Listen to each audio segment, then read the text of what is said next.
मित्रों प्रणाम। वंदे मातरम। भारत माता की जय। लाखों वर्षों में सत्य और असत्य के बीच में संघर्ष रहा है। प्रथम संघर्ष महायुद्ध जो बताया जाता है वेदों में, वो वृत्तासुर और इंद्र के बीच में हुआ था। वृत्तासुर असत्य का प्रतीक था, अधर्म का प्रतीक था, बुराई का प्रतीक था, जिसका वध करने के लिए दधीचि ऋषि ने अपना देह दान किया कम उम्र में ही। उन्हीं की हड्डियों से दिव्यास्त्र बना, वज्र बना, और उसी का उपयोग करके इंद्र ने वृत्तासुर का अंत किया। राम ने लाखों राक्षसों का वध किया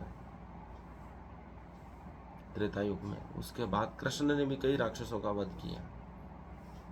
और कहा जाता है महाभारत में, राम के प्रभाव से त्रेता युग में जो राक्षस बच गए थे वो पाताल लोक में चले गए थे। और जब द्वापर युग में कृष्ण आए, उस समय भी राक्षस डरे हुए थे, लेकिन दुर्योधन उनको बुराई का सर्वश्रेष्ठ प्रतीक मिला, जिसका उपयोग करके वह महाविनाश कर सकते थे, मानवता को नष्ट करने का प्रयास कर सकते थे। लेकिन कृष्ण ये सब जानते थे कि बुराई फिर हावी होने वाली है। इसी कारण महाभारत युद्ध हुआ। पाताल में जो राक्षस थे, उन्होंने सब अपनी शक्तियां दुर्योधन को दी। और महाभारत में ऐसा कहा जाता है कि उन्हीं शक्तियों के प्रभाव से वह बुरी मानसिकता वाला दुर्योधन और अधिक शक्तिशाली हो गया और समझने लगा कि मैं पांडवों को हरा सकता हूँ, कृष्ण को हरा सकता हूँ, और महाविनाश का कारण बना महाभारत युद्ध में। उसके बाद भी लगातार संघर्ष इस पृथ्वी पर चलता रहा है। हर 10, 20, 30 वर्ष में महायुद्ध होते रहते हैं, लाखों करोड़ों लोग मारे जाते हैं। इसका मूल कारण एक ही है कि कोई एक पक्ष अपने आप को सही मानता है और दूसरा पक्ष भी अपने आप को सही मानता है, और सत्य को स्थापित करने के लिए युद्ध होते रहते हैं। क्योंकि बुराई भी स्वयं को गलत नहीं मानती है, अच्छाई तो स्वयं को अच्छी मानती है, लेकिन बुरे लोग भी स्वयं को सही साबित करने के लिए संघर्ष करते रहते हैं, जिसका कोई अंत नहीं है। लेकिन भगवान कृष्ण गीता में कह गए कि जब जब धर्म बढ़ता है, यदा यदा ही धर्मस्य ग्लानिर्भवति भारत तदात्मानं सृजाम्यहम्। जब जब धर्म बढ़ता है, धर्म की हानि होती है, अधर्म बढ़ता है, तो भगवान अवतार लेते हैं। कभी बुद्ध के रूप में, महावीर के रूप में, कृष्ण के रूप में, राम के रूप में, कबीर के रूप में, रामकृष्ण परमहंस के रूप में, विवेकानंद के रूप में, आचार्य श्री राम शर्मा के रूप में मानवता को नई दिशा देते हैं। यही वे लोग हैं जिनके कारण ये पृथ्वी रहने योग्य बनी हुई है। मानवता का मूल पर्याय यही है कि जो मनुष्य है वे आपस में प्रेम करें, स्वतंत्र रहें।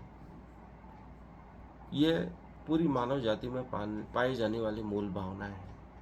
इसका कोई विरोध नहीं कर सकता कि हम किसी को हानि ना पहुंचाएं, दूसरों के प्रति दया भाव रखें, करुणा रखें, मनुष्य मनुष्य को मनुष्य समझे, उनसे प्रेम करें।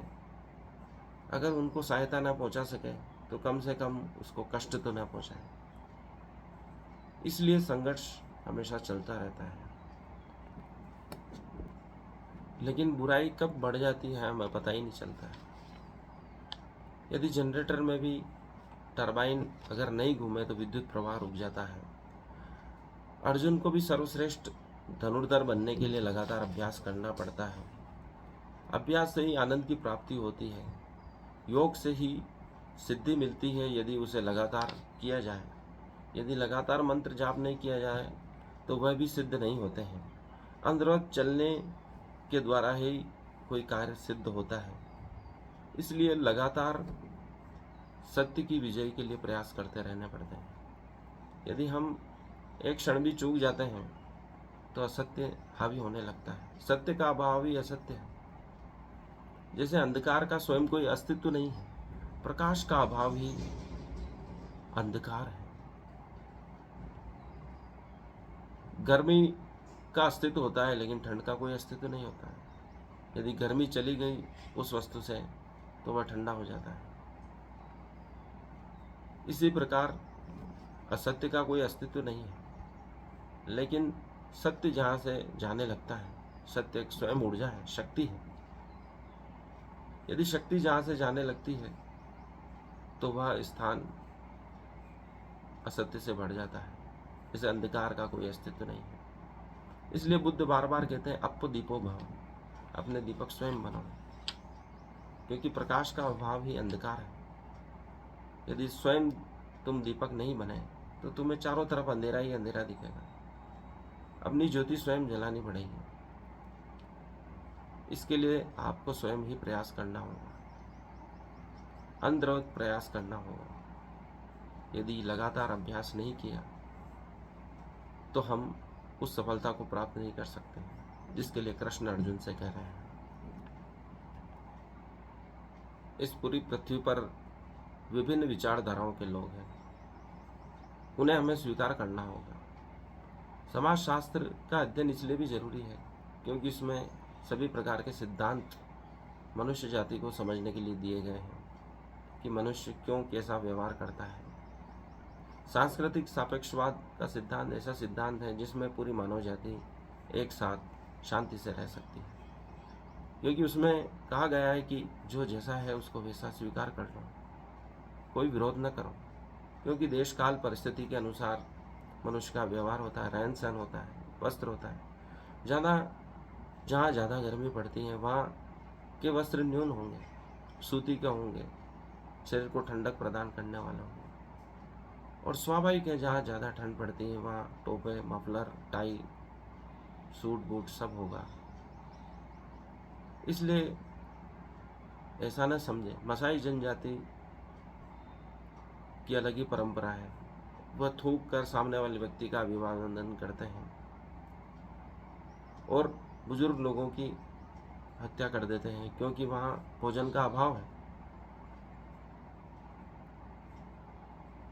बेटियों की, छोटे बच्चों की भी हत्या कर देते हैं। ये उनकी परिस्थिति का कारण है। उन्होंने जो देश काल, जो संसाधन उपलब्ध है उसके कारण उनके समाज ने ऐसा निर्णय लिया होगा, तो उनका जीवन वैसा है। वैसे ही पूरी पृथ्वी पर विभिन्न संस्कृतियां विभिन्न प्रकार से जीवन यापन करती हैं। यदि केरल के लोगों को देखें तो वह लुंगी पहनते हैं, ऊपर कम वस्त्र पहनते हैं पुरुष। वैसे ही हिमाचल में चले जाए तो वहाँ ठंड पड़ती है, तो वह ठंड के अनुसार कंबल, शाल, जर्सी इत्यादि पहनने पड़ेंगे। तो उनसे हमारा कोई ऐसा विरोध नहीं होना चाहिए। सांस्कृतिक सापेक्षवाद यही कहता है कि जो जैसा है उसको वैसा स्वीकार कर लो, क्योंकि हो सकता है कि वह उनकी देश काल परिस्थिति के अनुसार वह वैसा जीवन यापन कर रहा है। तभी विश्व में शांति रह सकती है कि जो जैसा है हम उनको स्वीकार कर सकें। और यह समाजशास्त्र के अध्ययन से ही संभव होगा कि हम समाज को बेहतर समझ पाएंगे, क्योंकि पूरे विश्व का इतिहास हम देखें तो संघर्ष का इतिहास रहा है। और आधुनिक काल में जब तकनीक इतनी बढ़ गई है तो हम शांति के लिए विचार कर सकते हैं। सब काम यदि मशीनें लगने लग जाएगी तो मनुष्य के पास पर्याप्त अवसर होगा कि वे इस पृथ्वी को स्वर्ग जैसा बना सकें, अधिक उन्नत, अधिक शांतिपूर्ण, अधिक हरियाली युक्त, वनों से युक्त, पेड़ पौधों से युक्त बना सकें, अधिक सुविधाओं से युक्त, जिसमें व्यक्ति ध्यान करेगा, प्राणायाम करेगा, अधिक स्वास्थ्य को उपलब्ध होगा, अधिक उच्च विचारों से युक्त होगा, मानव की ओर बढ़ सकेगा। धन्यवाद। आज के लिए इतना ही। मुझे सुनने के लिए हार्दिक आभार। इस वीडियो को लाइक करें, शेयर करें, चैनल को सब्सक्राइब करें।